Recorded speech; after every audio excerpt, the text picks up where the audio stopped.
Plan ചെയ്യണം. അതാണ് morning ഹാബിറ്റിലെ പ്രധാനപ്പെട്ട ഒരെണ്ണം. അന്ന് എന്തൊക്കെ ചെയ്യണം, അന്ന് രാവിലെ എന്തൊക്കെ ചെയ്യണം, ഉച്ചയ്ക്ക് എന്തൊക്കെ ചെയ്യണം, കഴിഞ്ഞ ദിവസങ്ങളിൽ ചെയ്യാത്ത കാര്യങ്ങൾ എന്തൊക്കെ അന്ന് പുതുതായിട്ട് പൂർത്തീകരിക്കാൻ പറ്റും. ഇങ്ങനൊരു പ്ലാൻ ഉണ്ടെങ്കിൽ നിങ്ങൾക്ക് കൺസിസ്റ്റൻസി ഉണ്ടാകും.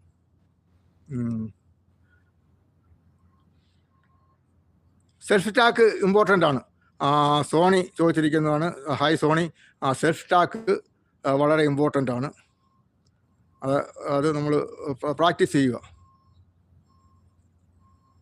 അടുത്ത ബാസ്റ്റോ ചോദിച്ചിരിക്കുന്നത്, സാർ ഫോൺ അഡിക്ഷൻ കുറയ്ക്കാൻ എന്തെങ്കിലും ടിപ്പ് തരാമോ? അതിൽ പഠിക്കാൻ പറ്റുന്നില്ല. ഫോൺ അഡിക്ഷൻ ഒരു വലിയ പ്രധാന പ്രശ്നമാണ്.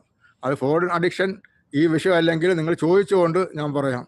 Yellow boy high. ഞാൻ മറ്റേ മറുപടി പറയാം. ഫോൺ അഡിക്ഷൻ കുറയ്ക്കാൻ ഒരേ ഒരു കാര്യമേ ഉള്ളൂ. നമ്മൾ ഫോൺ